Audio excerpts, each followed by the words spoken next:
Welcome to Family Matters, coming to you every Sunday at such a time. And tonight we are talking about KCPE and Form 1s. In studio, I am joined by three students, really young.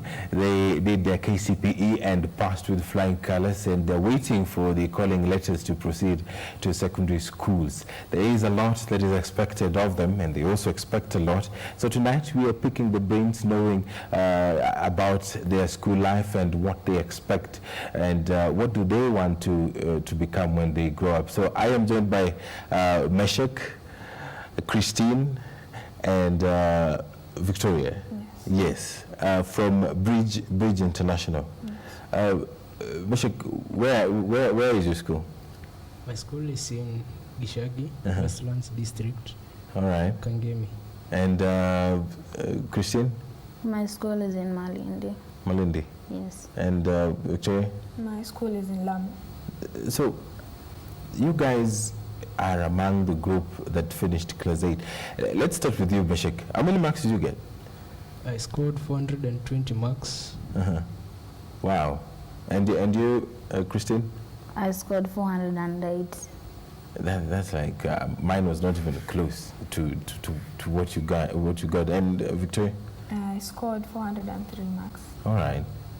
So, after 8 years, you finally get the opportunity to go to high school. I know there's a lot of excitement, but of course, it is a different life. Primary school.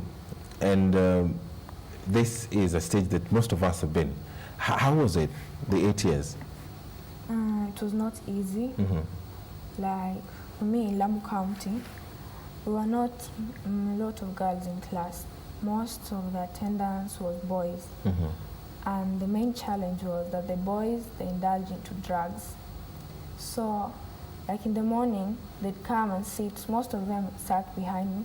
I'd hear stories like, yesterday, it was strong. Like you're afraid.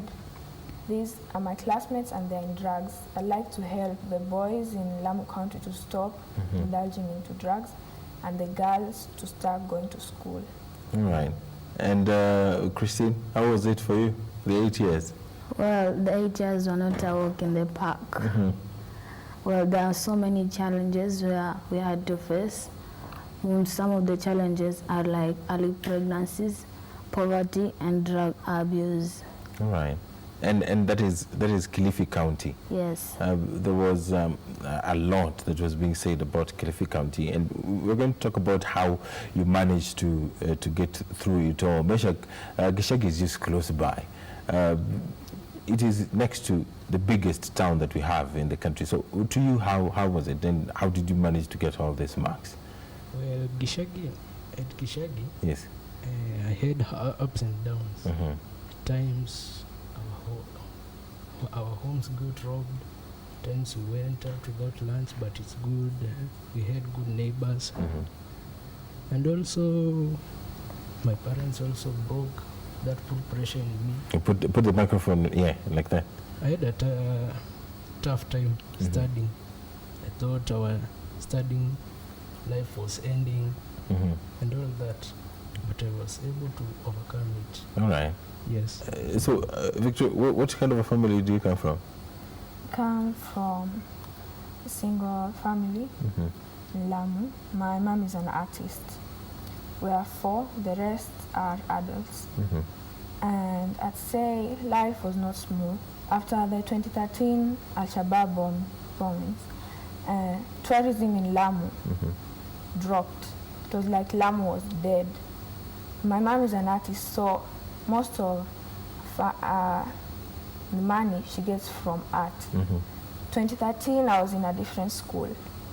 After the bombings, life at home went down. That is when my mom heard about Bridge. Bridge was affordable, and the technology in Bridge outstanded the other schools. All right. And are you the first to get the kind of marks that you have in your family? No.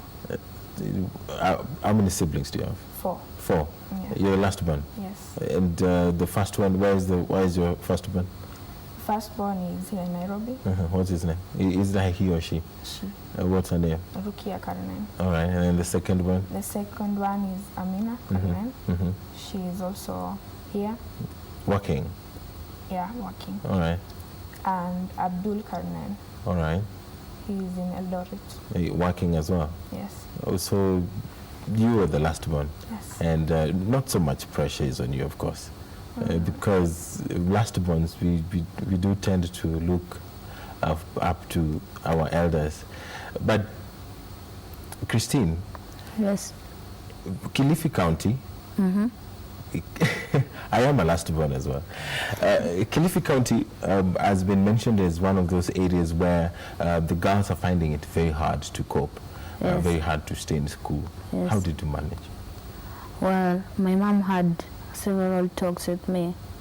Each night after school, she used to sit with me, then tell me that at my age, it wasn't time for boys and pregnancies.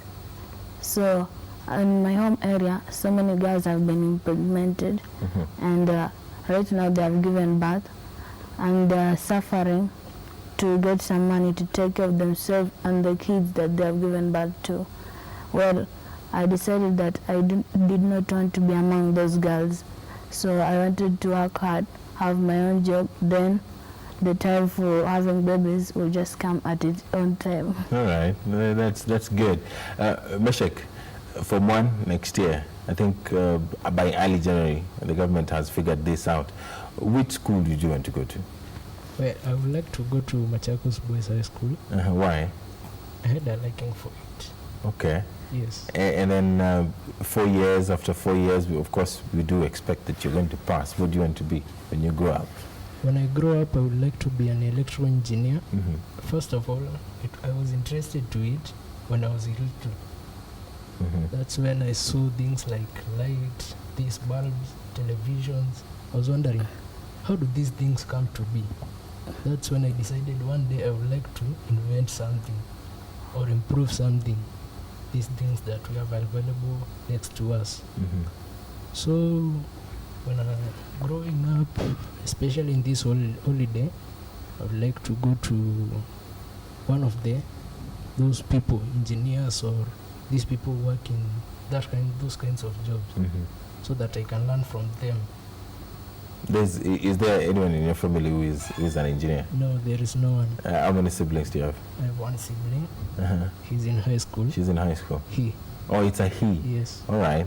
And Christine, what did you want? Which school? Let's start with the school. Which school do you want to go to? I wanted to go to Alliance Girls High School. That school performs really well. And then after Alliance, what do you want to be when you grow up?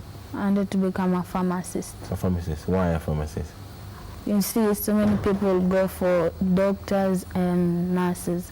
So I've realized there are less pharmacists, and I wanted to be among them. Okay.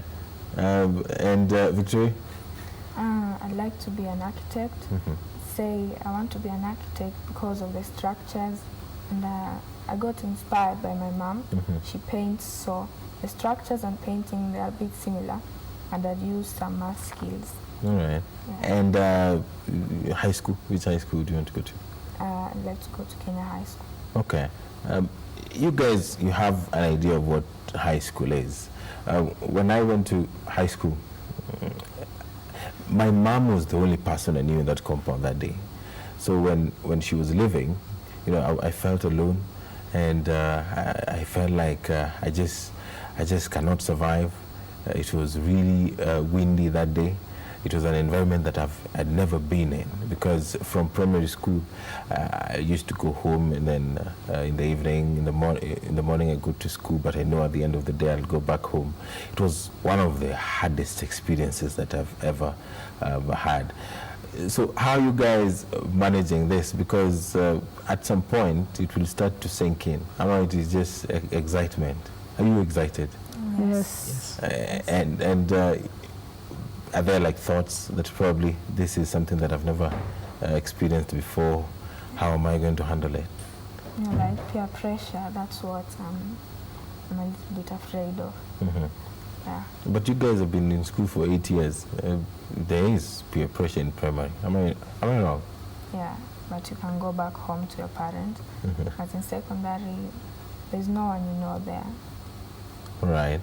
And Meshak, there's a lot of expectations. Having scored all those marks, 420, 420. I know that your family members, they're really expecting so much from you. Do you feel the pressure that probably I need to keep this up? Yes, just a bit. I'm just excited knowing I'm proceeding on to high school, but I was just quite afraid of monetization. Well, I've heard it takes place, but I'm not sure because I've not experienced high school yet.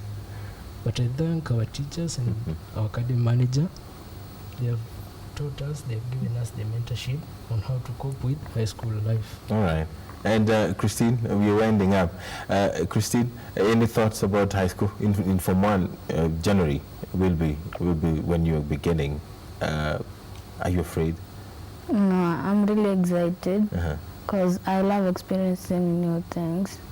But I'm very fearful of the people I might meet there. They're from different backgrounds. I don't know how they're going to take me. I don't know how I'm going to interact with them. But I know everything will be all right. All right. And Victoria, any expectations? I expect to excel more in secondary. And I expect to get a scholarship to the US. That has been my dream since 2016 when I had just Kundi when she got that scholarship. I've been working hard to get it, so when I get it, I know I'll make the most of it. All right. I wish you guys the best. My experience in high school, the first few days of Form 1, of course it's hard for everyone, but with time you get used to it. So I wish you the very best. And I'll give Meshak the final opportunity to just appeal to your fellow candidates who are also going to join Form 1. Just give them anything that you feel would encourage them, because clearly you're prepared for it. Well, I've heard that when the pupils that are currently in primary school, when they proceed on to high school, they get kind of changed. Like from good pupils, then they go to high school, they interact with different people, they change their behaviors. So I would like to advise the pupils who are proceeding on to high school to continue with their strict determination and also discipline to take them very far. And I'll tell them not to change their course of studying. In primary school, I know it's very easy. Don't want the pupils who have finished primary school to drop out, so I'm advising them. It might seem tough, but you'll get over it, and it will determine your life, so you have to struggle hard. Okay. Meshak, Christine, and Victoria, I wish you guys the best. Thank and you. I hope to keep in touch and know which schools you guys are going to next year. And that does it for part 1 of Family Matters, but don't go too far. I will be joined by our counseling psychologist, Jane Ngatia, and Reuben Wambugu, director at Bridge International. We're going to be unpacking this and making sure that we get these students towards the right path. Don't go too far.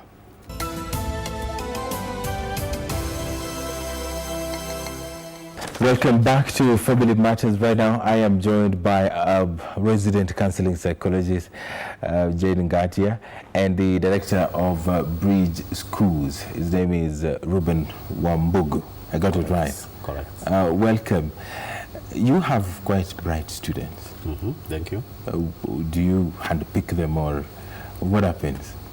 I must say that in various communities where we serve, we have pupils who only miss an opportunity to be in a position to showcase their abilities. We don't at all handpick pupils. What we do is we pick pupils from all the backgrounds and put them or subject them to the best learning so that they can be in a position to maximize on their abilities. All right. Yeah. And how many did you guys have graduating? We had close to 4,000 people graduating. We have over 300 schools, but not all the schools had class 8 pupils. It's about 292 that had class 8 pupils. Right. Yeah. So how is it in terms of transition from primary to class 8? Because we know that this year so many have performed very well, especially in public schools. Correct. Is that going to present a competition for private schools? I would say there is no as much of competition, because when you look at the great talents that we have in different schools, and when you listen to the statement from the CS, Madam Amina, she expounded that the performance of this year has been much better than last year. And even for the top people, this year we got 453 in Kenya, and last year it was about 436 or so. But that in itself is not for public schools. It's for all the schools in Kenya. So there's no competition, because you realize that all the pupils are coming from a mix of private schools and government schools. So what we are looking forward to is the government, when they start praising the pupils, then they'll be looking at pupils not based on their schools, but their performance. Right. Yeah. And are there areas that you guys stress on in terms of an institution, that we want our students to excel in this, or we want our students to excel in particular areas, or it is just general? The operation of bridge schools is defined by the regulatory, that is the Ministry of Education. So you cannot specialize on a given area, because there is a curriculum that guides you on the areas that you're supposed to handle. So we abide to those areas, but now support pupils, like come up with programs that will be able to support the weak pupils to be in a position to match average pupils as well. And how best can they be in a position to even have teacher engagement at their personal level, so that they can be in a position to work on their weak areas and keep on improving. Okay. Let's bring, you said not a doctor. Not yet. I can't wait to call you doctor, by the way, so that you will make it very easy. You just say Dr. Ngatia. It is coming. Thank you, Edward, for wishing me. Now, we have over 1 million graduating to Form 1 next year. And the government having already said that it is going to be free, and a lot of expectations, especially on the government, is there. But students, we know students being students, they can pass very well in primary school, but when they go to secondary school, they kind of sleep a bit, and you have to push them. What brings that? Very good question, Edward. I like that. We need to look at the transition. This child or this candidate who has passed or whatever grades they have got, they are transiting from one kind of system of education to another. And coming from primary school to secondary school, there are issues. And there are rules, and many things will change, including even the subjects that they were taking. Remember, this time they will be expanded. There will be more of specializing. It's no longer general science. It's probably history, geography, whatever, biology, chemistry. So there is that expansion. And again, the environment. The child has been used to being with parents, and chances are high that a child can go to high school, which is boarding school, and therefore they wake themselves up. They listen to the bell, yes, but they have to regulate even their own mannerisms and discipline and so on. So that disorientation sometimes can affect a child, so that the time of settling down is so long that by the time they catch up with the academic system, they have lost some time. And some actually get so disoriented and stressed and anxious about the new environment, they end up dropping from school, unfortunately, as much as we want to keep them in school. So what I suggest, Edward, at this early moment, is that children, as they go to high school, from primary school, they need to be oriented. And this has to be very serious and vigorous orientation program that needs to be given by the teachers who have been found there, and generally the school management. And Wambugu, we know that it's important to tell your students that you can be anything that you want to be, but we know the reality. In high school, I remember we used to have a teacher called Mr. Marcus.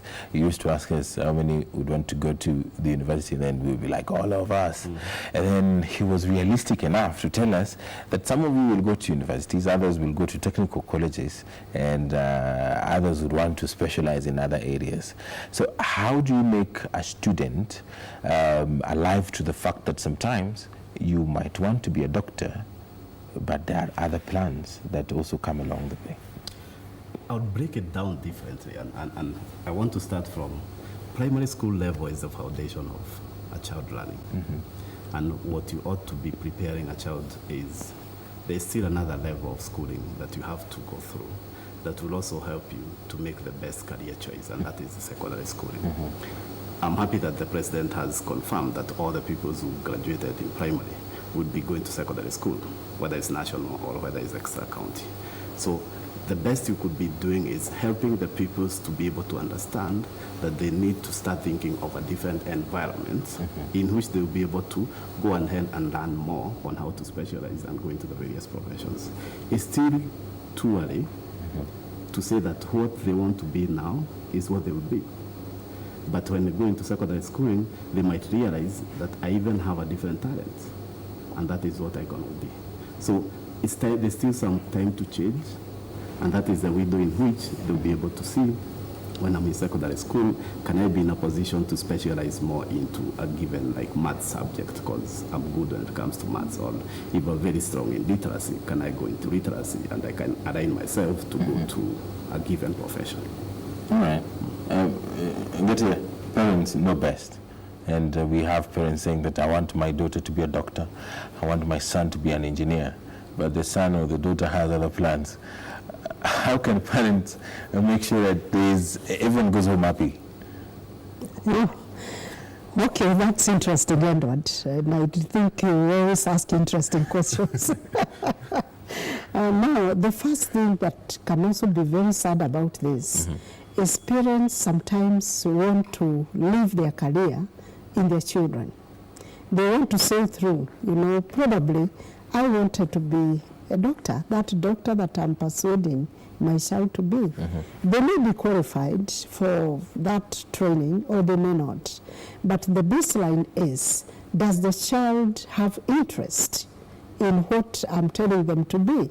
And since being a doctor could be my agenda, how sure am I that this child will get in it, into the system, excel? They probably could even excel, but do they practice because they really wanted to be there, or is it because of their parents? And no wonder some people have ended up in career, particularly the younger persons.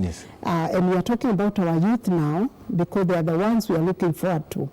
And when they come out of the system, they get even the jobs that they qualified to do. But then they don't perform. Why? Because their parents are not there. And they thought they were doing it for their parents, and so long as parental monitoring is not there in that bank, they won't perform. So long as the parent is not in that hospital, they're not interested in the patient. That is the sad part about it. So my quick advice to parents is that be careful. What you are telling your child to be, find out, are they interested in the first place? There is something about interest, there's something about talent. They have the talent coupled with interest, and therefore we shall get performance, competence, and people will be enjoying their job. All right. Yeah. And there is a lot to talk about in terms of discipline. A couple of days ago, videos emerged on the internet. Thank God to Zuckerberg and the likes for creating these platforms for us, and it got the president really mad.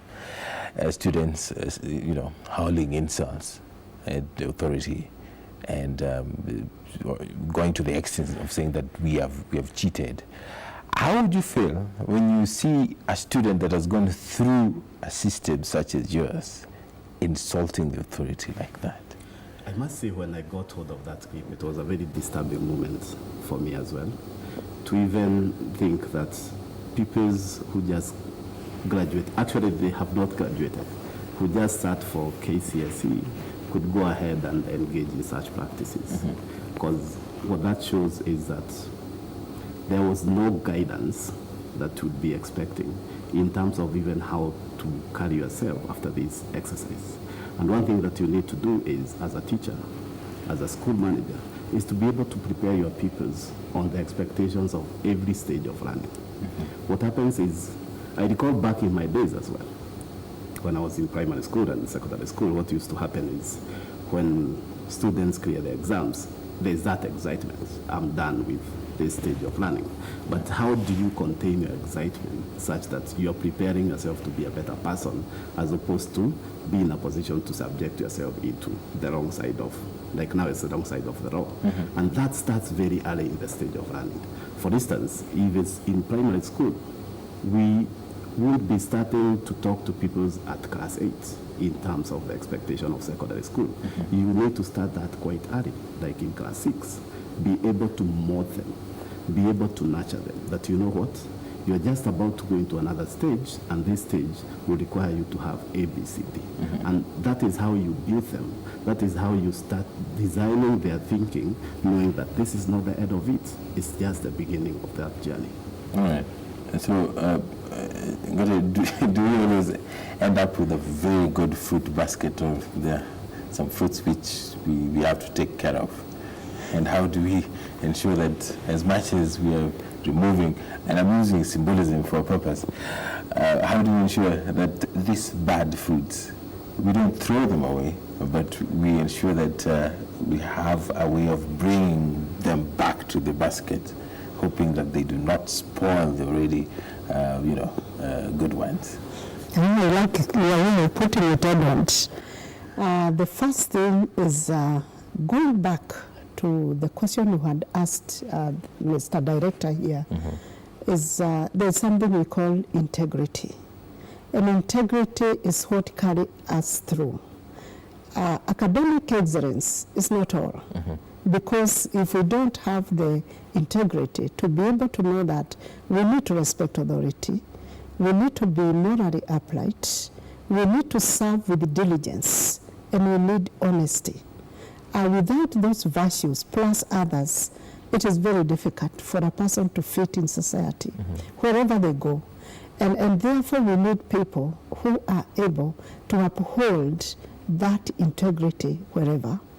Now, talking about the students, or maybe our youth who are not doing very well, it's possible even to influence behavior change.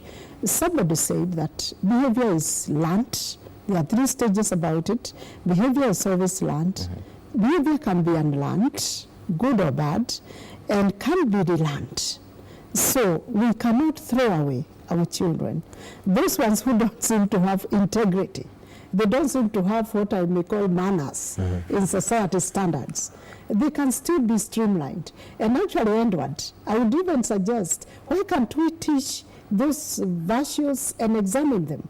Integrity, honesty, hard work, values, personal management, personal awareness. Those subjects, in my opinion, should be examinable, so that we are making a person. We are not just taking them to school. We are not just making them to grow up eating our food and everything. We are also nurturing a person who can stand up and who can do their job and who can respect, including authority. Those who insult, especially those students, I think they simply do not have that diligence. They don't have the integrity. They don't know what respect is, and especially respecting authority. And that should be taught to our children, starting from class 1. Right. I'm not a primary school teacher, but I can see, because we can tell what the adult was when they were children. We can look at a child and tell what kind of adult will come out of that child. Therefore, why don't we nurture our children? We take them to school. Free education is good, but it can only be good if it's accompanied with a behavior that is consistent with that education. All right. You want to say something? I just wanted to add something to what my sister here said. And it reminds me, and one thing that I really wish to applaud is the new concept of the new curriculum, whereby one of the reasons why you might be getting the results that we are getting to see right now is when you look at the education sector in the past, parents were not being involved as much. And in the new curriculum now, parents are required to actively participate in their child education. That way, you don't leave the child to the teacher, but the child becomes someone who is nurtured by both the parent and the teacher. That way, we are able to teach them on values. That then we are able to show them that this is the way to go. Because these are the leaders of tomorrow. If these leaders do not uphold integrity this early, will they uphold integrity in their 40s? But the point of contention is always on how much a teacher is supposed to do and how much a parent is supposed to do. Because the argument is that when the child is at home, it's the parent's turn. When the child is in school, it's the teacher's turn. And when things go bad in school, the parent will come calling, shouting all manner of insults. And then when a child cannot go to school, the teacher will be standing before a class saying that so-and-so cannot come to school, and then probably calling the parent and asking to know, or sometimes the child is chased away from school. So how much is a teacher supposed to do? Because I know for a student, if you want a teacher to help you, you must knock, and then you talk to the teacher, and then you say that I want you to help me with A, B, C, and D.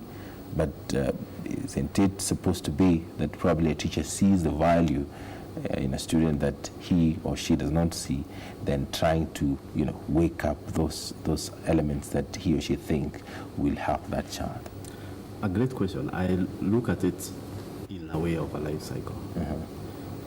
If the role of a teacher does not stop at a given point where the role of a parent takes effect, both have to work together. There are some observations that you could be getting to see from your child when they report from school that you as a parent should not be silent on. You really need to communicate to the teacher on these observations so that the teacher now can be in a position to seek on how to improve on them and how to support the child. The same happens to the teacher. If the teacher gets to observe a certain element in terms of people behavior, they should be in a position to understand this is not normal for this particular child, and then they can reach out to the parent. So the two parties need to work together.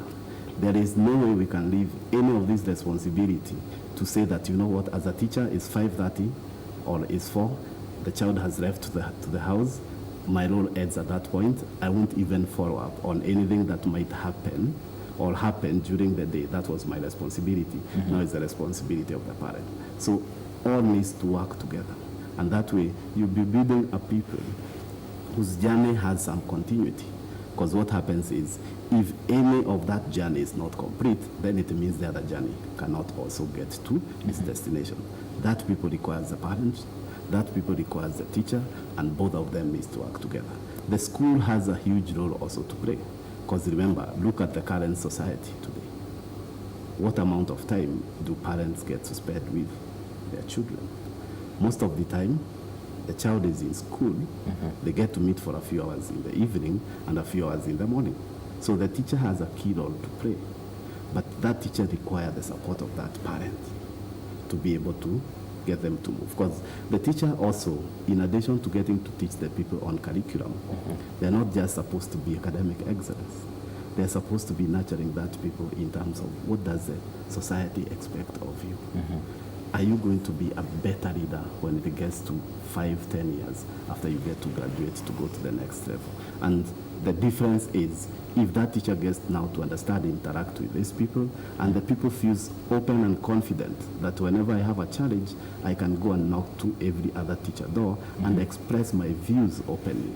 That way you are building a society where everyone is willing to engage, and not a case where the people is looking at the teacher and say, like, you know what, I don't want to go and talk to this teacher about my own personal life. We want to have teachers who can communicate with pupils and parents who can communicate with both pupils and the teachers. All right. I will use my own person as an example.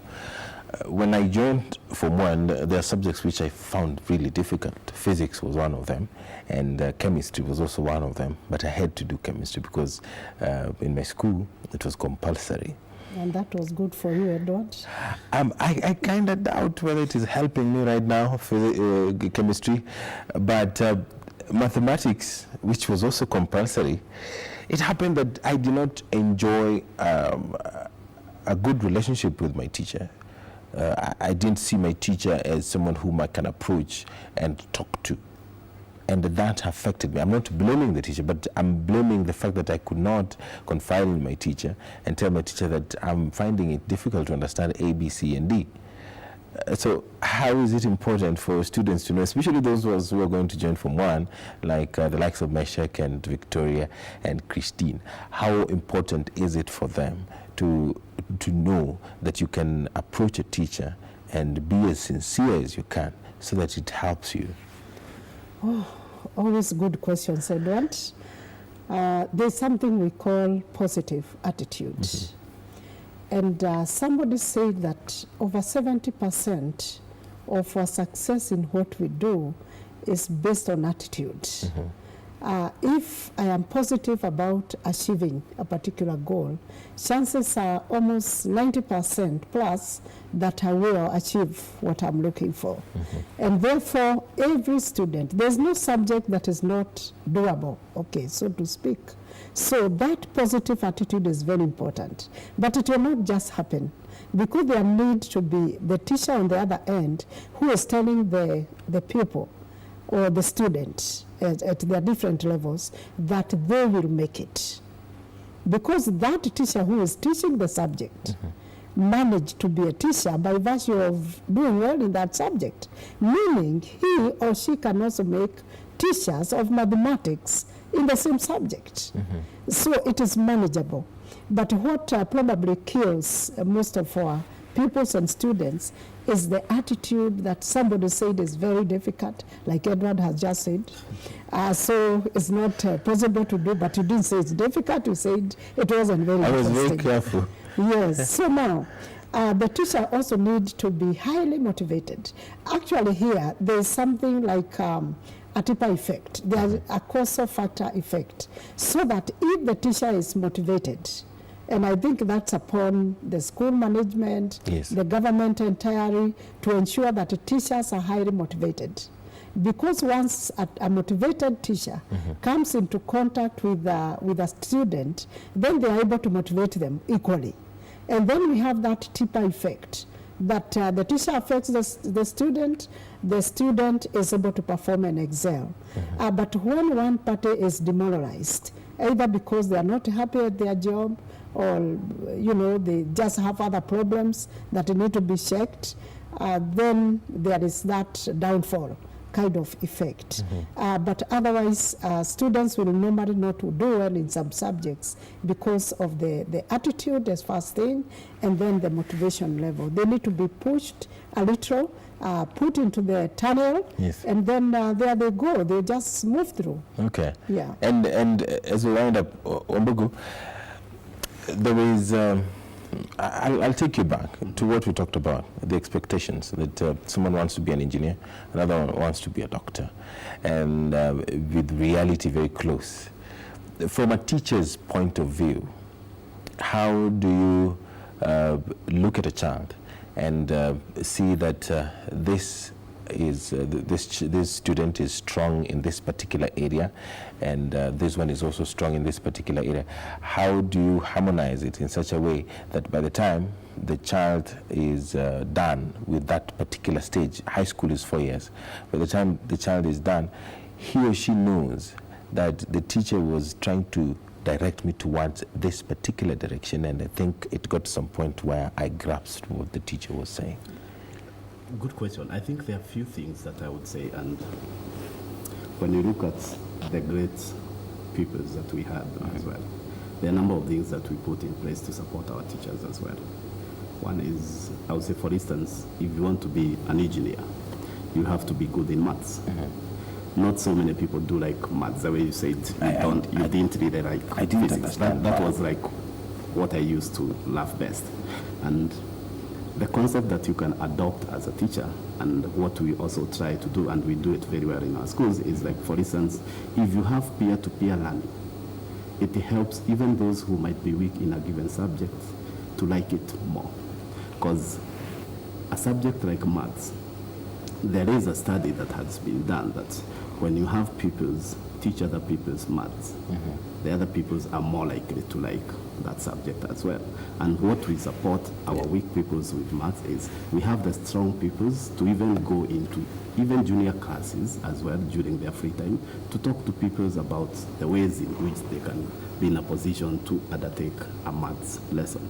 That way, you are developing that people who is good in maths to be in a position to like it even more, and that person who might feel that they are weak in maths to start liking that subject in itself. By the time you are able to learn through that program for a number of years, people get to know their strengths. Those who had not even known that, I say maths is a subject in history. I would Because unlike other subjects that you can change the interpretation based on your view, a formula is a formula. You cannot change it. So by the end of the day, it's all about the interest and the perception that you have as a pupil. All right. Yes. Okay. Ngatia, last words. I would like to talk to the parents. I like speaking to the parents directly at home. I don't know. The camera, you'll use that camera. Yes, that's fine. Parents, my comrades in the job, I would say, let's do our work. Yeah, God blessed us with children, and they must be nurtured, as home is the first school of every child. By the time we hand them over to the teachers, let us do our thing, let's do our job, let's ensure the child is ready even for school. And let's continue supporting the child and supporting the teacher so that Kenya can move forward. We are looking forward to children who can take this country to greater heights because parents have done their job. But so far, parents, well done. Let's keep it there. All right. US, I want it to be a prediction. We had 453 this year. Yes. There were two of them. Yes. Yes. I want you to predict next year, are we going to have more than 453 or less than 453? I don't know how I can manage to predict that. I hope I didn't say that I'm a good mathematician for me to... No, it's a prediction, just a prediction. From where we are right now, looking at the reasons why like last year performance could as well have been as low compared to this year, I would be expecting the performance might keep increasing. Okay. So that's more than 453. Yes. Okay, that's what I or needed. within that range. Okay. Well.